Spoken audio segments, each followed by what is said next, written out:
you see, that's faith, believe, that's all you need. Can't sleep, but I dream. I see.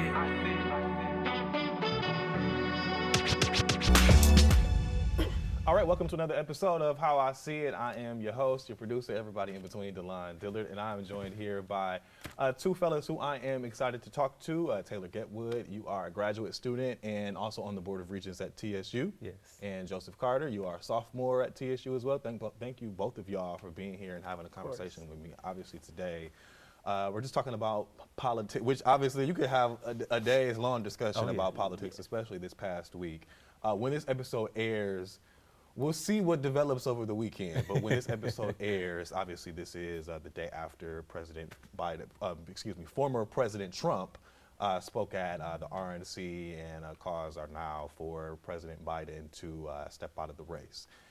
Seeing everything that has happened this week, I mean, this is past Saturday, former President Trump, the assassination attempt. Hearing former President Trump also speaking last night, and now President Biden has COVID. I know this is going to be a loaded question, so y'all thoughts currently on the political climate in terms of the 2024 race right now? Either one of you can weigh in on that right now. I could start us off. I feel like it's a bit chaotic right now. I feel like nobody truly knows where this presidential election is going. Nobody truly knows where this politician thing is going because it's kind of all over the place, and it's not. I feel like previous elections weren't as chaotic as this. I'm sure it had its, its holes and the imperfections and everything, but this one is just like all over the place, and it's just like you never know which direction it can be going. So I feel like this is kind of one where you just got to hold on. You just got to see where it go with time because we don't know. Like it's like they're encouraging people to get out and vote for these politicians and all these different things, but it's just like no one truly knows no one's motive right now. So it's all over the place. It's all over the place. I have to agree. As Joseph said, it's just everywhere right now. I think we all are pretty strapped in for the ride, and I think we pretty much knew what was going to happen or what could have been. Of course, we don't know what's to come, and so I really feel like this has really been one of the most watched elections in a while, especially as it relates to like the younger crowd, the younger generation. As you can see on social media, everyone has their thoughts and opinions, and this has really been the most election that I've seen since, of course, a few years back, that most of the younger people are actually engaged and actually learning more and wanting to know more about each candidate to see where their vote will lie. So hopefully we shall see a trend in seeing the younger vote expanding this year. Yeah, and that's really why I wanted to bring y'all to hear y'all perspective and also to hear what y'all are hearing from people in your generation and even younger beyond that, as far as how people are feeling right now when it comes to the election and voting, because the argument sometimes, especially from the black community, is that younger black people don't vote. Yeah. So what are you hearing from from people in your circle, in your group, and how people are feeling right now when it comes to politics? This has definitely been a make or break situation. I've seen friend groups get split up because of this election. Honestly, I've been hearing both sides. And I always tell people, you never know what people are going to do when they get into the booth. It's really easy for me to say, I'm going to vote for Joseph Carter, and then I get in the booth and vote for Taylor Getwood. And the thing about it is no one will ever know who I voted for. And so you can never really just trust what people are saying. Of course, one thing that we've learned just with our generation and with our culture in today's time is people go with what's trending and what's most popular. And so I really think that it's really going to be important for the younger generation to really tune in to what is being said, what are the future plans, and not just what is trending at the moment. Simply because this had more likes or it engaged my attention in this way. Politics is more than just a trendy topic. It's more than just an opportunity to get 1 million views, 1 million followers. It's more than just trendiness. It's actual work that has to go into it. It's actual thought processes that have to be involved, and it's actual things that have to move forward to get our economy back on schedule and to get our country back where it needs to be. Yeah.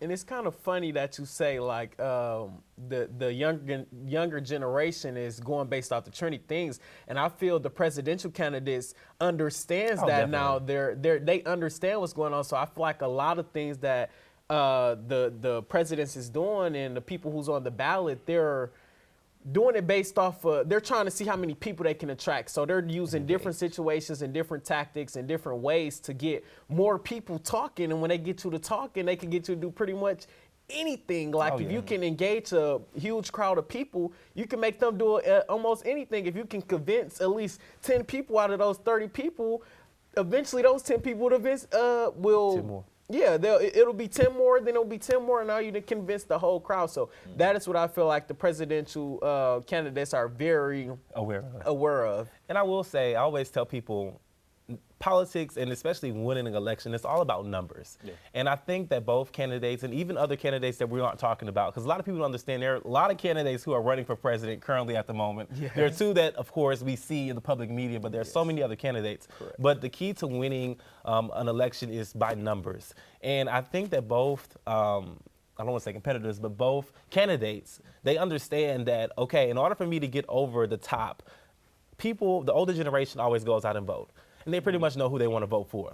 So now this is my opportunity to engage a whole new audience and gain a whole lot of more votes of people who typically don't go out to vote, people who don't really know what they want to vote for, but they know that they want someone who is engaging or someone who is trending at the moment. And they're really adding on and stacking their numbers to make sure that they get over the top. But at this point, you just don't know where the coin is going to fall. And Go ahead. Oh, I was just going to say, and they're going for an emotional appeal. Like they know you can get a lot of people if you entangle them with emotions. You can make a lot of people do a lot of things if they get it. And I was actually talking to a few college students, and they are all pushing towards the third party candidates, the candidates that's not the main two candidates. They're saying, look at the rest, look what everybody else have to offer. Look what the different candidates has to offer outside of the two ones that's in the face of the media. But what I expressed to them is, it's about numbers. Like they might have better, plans and better things, but it's about who is the major candidates in this situation. Yeah. And it's a sad but scary truth, but it's the truth. If I got a plan that's going to be successful, if it was to go over 1 million people, but I only got 5 people in my, my shoe, it doesn't matter what I have to say. If it's a person with 100 million people in his shoe and he have a lesser plan, he got 100 million people, I got 5. Yeah. Which one is going to win? I mean, it's kind of like a situation like that. It seems like the candidates are understanding and realizing now that the younger generation is where they need to be appealing to. Yeah. And they're trying to, even when you saw, for example, Amber Rose speak at the RNC, for example. Yeah. Were you talking about the former president and the current president and the same president? Trump knew who he was attracting when he brought her there. So it seems like they are being intentional about who they're trying to bring in and who they're trying to attract. Do you feel like both candidates are doing enough, or could they be doing more to attract whoever they're trying to attract, especially when it comes to the younger generation? I feel like when it comes down to an election, there's almost no such definition of enough. Mm-hmm. Because you never know how far you can take it or what's going to be the solidifying factor to say, I am fully on board with you. You can get any person in the world and still not have the assurity that that person is still going to vote for you. People have so much influence, and only so many people in this world has a very, very strong influence. It's not like Beyonce is getting up and telling the whole beehive to vote for someone. Amber Rose is not Beyonce and does not really have influence in our generation. At least not for us, and at least not for the generation coming behind us. And I think that as it comes down to engaging the future, as I will call us, because we are the future, I really don't think that trendiness is really the way to go. It really needs to come from an educational standpoint, because how I look at it, I always look at things beyond just the present, because the present is here, and just like after we leave, this is going to be the past tense. Yeah. So we can no longer do anything about it. So moving forward, when you are engaging the future, it's really important that you cultivate their minds to understand what really should be going on here. Putting the politics to the side and actually putting in, this is what we have to do to move our country forward. This is what an actual election should look like.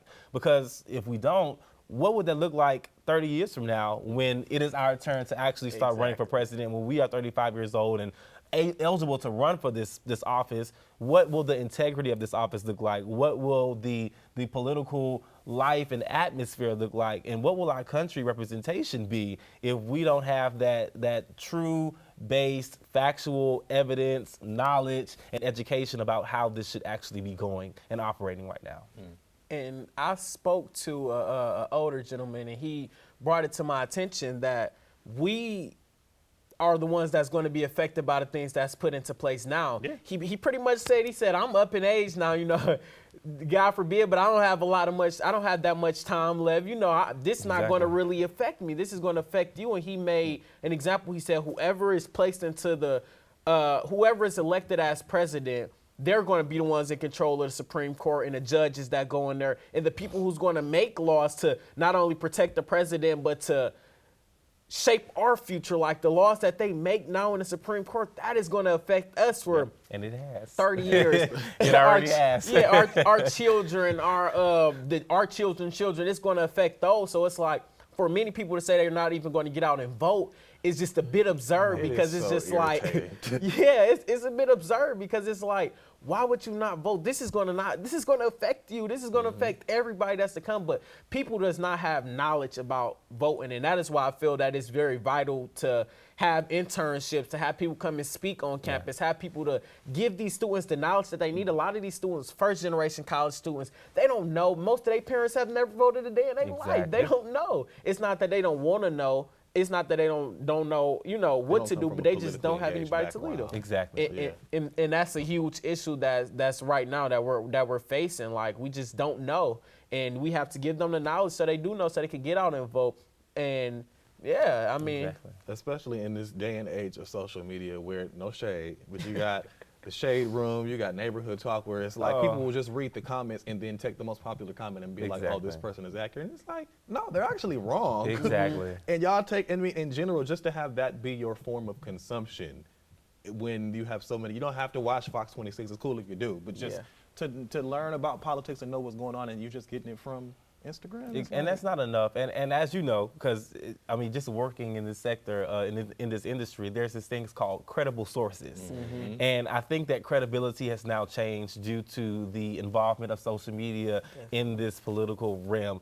Typically back in the day, before social media was popular, before I was even born, or thought of, or even engaged in civic engagement, you really can get most of your information from magazines, newspapers, news outlets, in various ways, of course, in the ways that they could.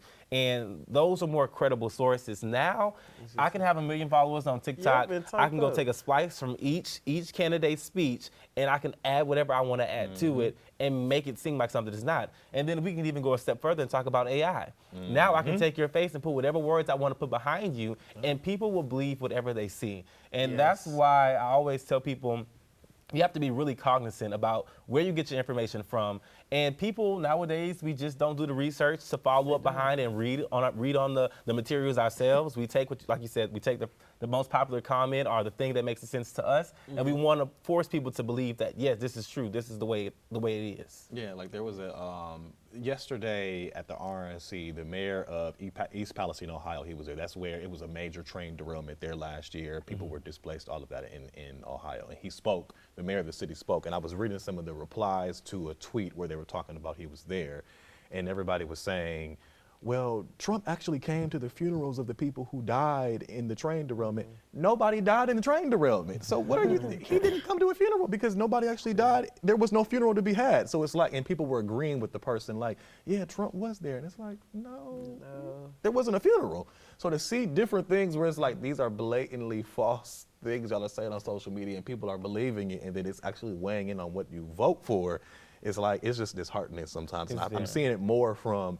our generation and generations behind, where it's like people are using social media to make their decision, and yes, but make sure you're using it based off of what's factual. Exactly. Yeah.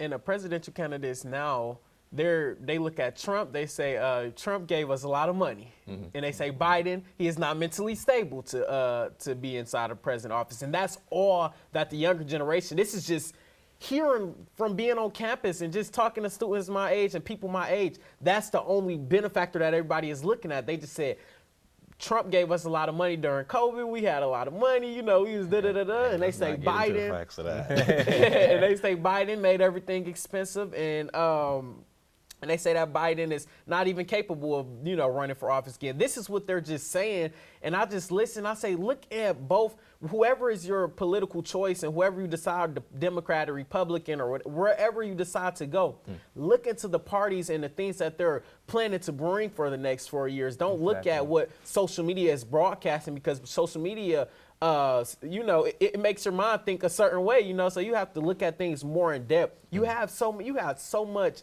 type in, so much you can do at the tip of your finger. So use the resources at hand. I follow Google is free. Exactly, it's free. But see, I found everyday life as well. And it's always have this conversation with the older generation, because they always say, oh, you guys are lazy. You don't even use the resources you have at your fingertips. When I was in school, we didn't have Google. When I was in school, we didn't have this. But growing up, we weren't taught to use Google to research. Growing up, we weren't taught to use Google for these things. We use Google to play games. We use Google to look up trending topics, and that's exactly what you're seeing today. And moving forward, we just have to learn how to cultivate ways to incorporate technology, to incorporate these resources that we have nowadays to our benefit of not only entertainment purposes, but also understanding the things that we need to understand to actually participate as an everyday citizen of this United States. And I always tell people, when you don't participate, we have nothing to talk about. If you don't vote, we have nothing to talk about, because when you don't vote, you literally just voted. And I always tell people, like we said earlier, the key to winning an election is numbers. So if you don't like a particular candidate, the key is to get out and vote for someone else. If you like the candidate, the key is to get out and support that candidate. That's the only way that people will win. And we've seen elections, especially on the local level, because local affects you directly. There's a lot of local elections where people lose by 3 votes, 4 votes, and then they have to do a recall, and then ultimately they lose. And now you've just lost a candidate that could have been in there had they had the support of people actually getting out and saying, you know what, I'm going to vote. I don't really like them, but I don't want this either. Or I do want this and I don't want that, so let me go vote. Vote, vote, vote, vote, vote, because it matters. I know there's a lot of discussion right now about President Biden's mental acuity, his fitness to be president. Biden is 81, yes. Trump is 78. They are 3 years apart. Now, we have seen some things that have been, obviously, to be fair, questionable when it comes to Biden's mental fitness, especially in the debate. Yeah. But they are 3 years apart. What are your thoughts on sending the elevator down to the younger generation and grooming them? Because it just seems like in politics, and to be frank, especially in the Democratic Party right now, where it's like no one is being groomed. Yeah. But then you can argue with J.D. Vance. He is 39. He's half. Yeah. I mean, he's half Donald Trump's age, where it's like, okay, people are already calling him the future of the Republican Party. Yeah. So they're kind of grooming people on that end, but when it comes to the Democrats, you don't see it. And overall, both of the candidates are old. Exactly. Yeah. They are both 70, 80, 81. In both parties, you see a lot of the older generation, they tend to want to hold on to these positions until the end of time. And as I said earlier, if you have no one that you have cultivated and showed the ropes, then you literally have just messed up the whole entire future. How can you hold that person accountable and expect them to serve and fill these shoes when they haven't even stepped foot next to the shoe store? So you have to have people who are put in place, and even if it's not to be the next in line, it's just to be around it. And the older generation, they're typically so quick to say, well, they don't want to, because we don't know where to get in. Yes. And I tell people all the time, especially when I see younger candidates running for office, I always encourage them, don't let anyone tell you no. You go and you run, you do your research for yourself, and you run the best races you can. If you get in office, you hold yourself with dignity and pride, and you learn. And that's also, it's really a twofold to this, because we as the younger generation, most of us, we think we know everything. And most of us, when we get these positions, it goes straight to our head, because now everyone is like, wow, you're a rare gem. We don't see many young people like you in this space. And so we tend to literally X out everything that's going on around us and hone into what we believe to be true. So it's really a combination of the older generation saying, you know what, it's time for us to show you the ropes, and it's time for the young generation to say, you know what, I don't know everything. Let me bring my tenacity, you bring your wisdom, and let's make a dream team. Yes, and I talk to a lot of older people all the time. I talk to them a lot. I want to get their wisdom. I want to get their thoughts on it. I want to get their thoughts on politics. A lot of them want younger people in these elections and want younger people. So I know a lot of younger people feel like, oh, I'm not old enough to do that. I'm just now, I haven't even started having kids yet. Or I want to wait till I'm 40 at least to get into something. I want my, and I'm like, a lot of older people would actually vote for younger people to be inside of office. But younger people they're under the impression that they're too young and that nobody's going to take them serious in a position. Like, why would a person who's 40 years old be running for president? If you saying that, why would a person who's 80 years old be running for president? I feel like you're more in a stable mind, in a stable state to run for president in reference to somebody who's 80 years old, someone who's 78 years old, Yeah. So I feel like we have to set limitations to how long, it got to be a cutoff age. Like at a certain point, we don't need people who's been around for generations and generations still contradicting the laws that's going on right now and still contradicting our today's society. We need people who's living in a society, who's growing up in this society, not the people who lived in a different generation. Because you don't know how we feel. Exactly. You just not know. It's a different day and age. Yeah. And I always tell people, when you are a leader, it is really important that you have a very broad mindset. Because when you're making decisions as a leader, you're not making decisions just for one. You're not making decisions just for five. I'll give you an example. I serve on the school board, and I have 1,400 employees, a little over 8,000 plus students in my district in 14 schools. When I get phone calls from parents and, oh, we want you to change this, we want you to change that, I cannot just look at, okay, this parent has just called me, I need to make this change ASAP, unless it is affecting the masses of all of these students. If you make a change for one, then you possibly can find yourself in a very predicament that's going to be hard to get out. And no one ever wants to make a decision and have to recant and go back to the drawing board. If you have to, you have to. But when you are in charge of the masses, you have to look at the overview of everything. And you have to also observe, and you have to take into account the future. If I make this decision now, how will this impact the future? And then if not, I can say, well, I'm training Joseph, he's my mentee, so guess what, Joseph? I'm showing you how I'm doing this now, so that way, if you get this position, if you want it, you know how to go about changing this and making it consistent with today. Yeah. And it's about passing the torch, and we don't see that often until it's time and they're on a dire bed, and now they go get a cousin or niece or nephew or someone who they think is a prodigal child, and they go get them, but yet that person is not connected with anything that's going on anytime soon. Not even qualified sometimes, yeah. Last question, because I know we're running out of time. Both of you all are obviously civically engaged. You are in politics. You're a political science major. Yes.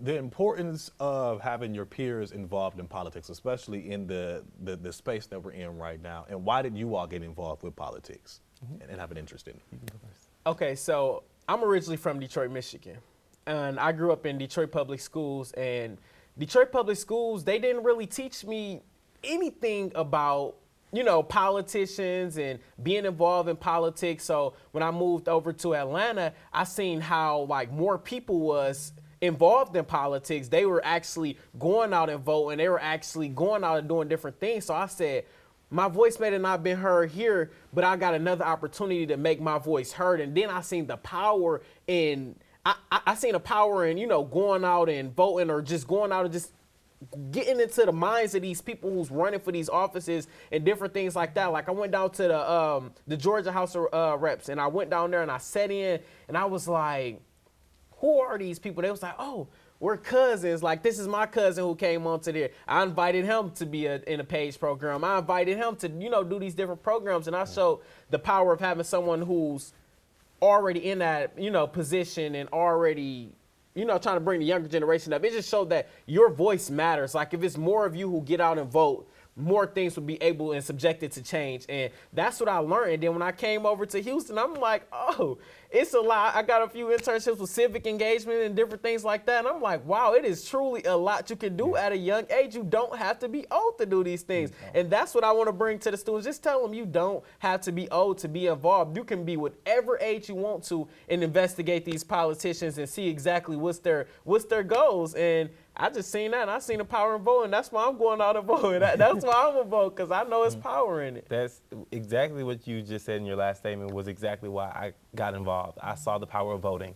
I always tell everyone I've been voting since the age of 3 years old, and that's because my grandpa and my grandmother and my great-grandmother, they raised me, and every time they went to go vote, I was standing right there with them, and every time they got an I voted sticker, I got the I voted sticker as well. And I will never forget my first time getting a chance to really vote, not vote per se, but have an opportunity to see how it works was, I'll never forget when President Barack Obama was running for office, and we had the little mock elections at our school, and we went to the computer and we got a chance to see who we wanted to vote for. And then that is kind of what got my gears kind of like turning, because as we were all sitting in line, everyone was talking about who they were going to vote for. And of course they heard their parents talking, so that's kind of how they voted. And so it was really just interesting to like really get involved. And so I graduated in 2020. The COVID class, which was definitely a time to be alive, but definitely don't want to be back there again. But I graduated from the early college high school, my associate's degree and high school diploma, and went off to Texas Southern University. And I thought about so many things that need to be changed in our school district as it relates to policy, as it relates to the thought process and the decisions that were being made to kind of fit today's time, not Port Arthur ISD when it was 1983 and 1977, but Port Arthur ISD as it related to the year of 2020. So in 2021, I was 18 years old and I took it upon myself to run for office. It wasn't the most popular thing to do, simply because I was one of the first 18-year-olds, if not the first 18-year-old, to actually do it in Jefferson County. I was met with so many things, so many, of course, positive and negative viewpoints. A lot of people thought I was too young. A lot of people thought I did not know what I was doing. A lot of people said, oh, he can't do this, he can't do that. But my whole thing to them was, I'm 18 years old. I'm not running for city council nor mayor. I'm running for the school board. Yeah. I just graduated. I've been in school, and in the school district particularly, for 13 years of my life. I think I know a little something about something here. Be helpful. So if anything, I'm like the most qualified candidate. But anyway, so as I was running for office, it was really then that I learned that we are not civically engaged in anything, or not encouraged to be engaged as well. A lot of my classmates, I asked them to go out and vote, well, to get registered to vote first. That's the first thing. The first day of early voting, I had 13 classmates who came out to the voting polls, and 2 of them walked out with I voted stickers, and the rest of them came out with frowns on their faces. And so I'm sitting here, I'm in class, I'm still at TSU, a freshman, COVID, I'm in class on my computer, and they're coming out, I'm like, did you vote, did you vote? And it's like, yeah, they did, but we couldn't vote. I'm like, what you mean you couldn't vote? So I'm going in, I'm like, hold on, take this badge off, hold this real quick. Why they can't vote? They're not registered. I'm like, y'all didn't register to vote when I sent you the link. I had all of my campaign staff deputized to actually get people registered to vote, and they just didn't do it. And simply because they didn't know to do it, and the process to them were a little bit too long. And so I had to come up with different ways to really engage them and get them civically involved. And so that was my first election, and thank God I did get in, which was definitely another experience in itself, being 18 years old and being one of the youngest people elected in this office in this capacity was not easy. But it also showed me why we need to be there. Sitting in the meetings and discussing and having these discussions, being able to add a viewpoint that no one is considering, because you don't know unless you know. And most of the older generation is not getting out to talk to the younger generation to say, what is going on? What do you need? It's you're going to do this because this is what worked for us, and this is how it's going to be. But those old, dilapidated, antiquated decisions are not working for today's time. And so if you're not being a part of the problem, then if you're not being a part of the solution, then you're being part of the problem. Correct. And so I learned then that, okay, we need to be in these spaces, and we need to learn how to operate in these spaces. And once again, like I said earlier, if we don't, what is this going to look like when it's our turn to actually serve and hold office? Yeah. If no one has ever served on the school board before, how are you going to serve, and what is that going to look like when you have all these people who've never served this capacity serving? Yeah. Well, I appreciate both of you fellas. We can talk. I could talk about this for a couple of hours. Truth be told, I done went over for time, but I appreciate both of y'all coming in. Taylor and Joseph, thank y'all so much for your time. Thank you so much for having appreciate us. y'all, and appreciate you as well joining me here this morning. We'll see you next time. Thanks. You see, that's faith, believe, that's all you need. Can't sleep, but I dream. I see.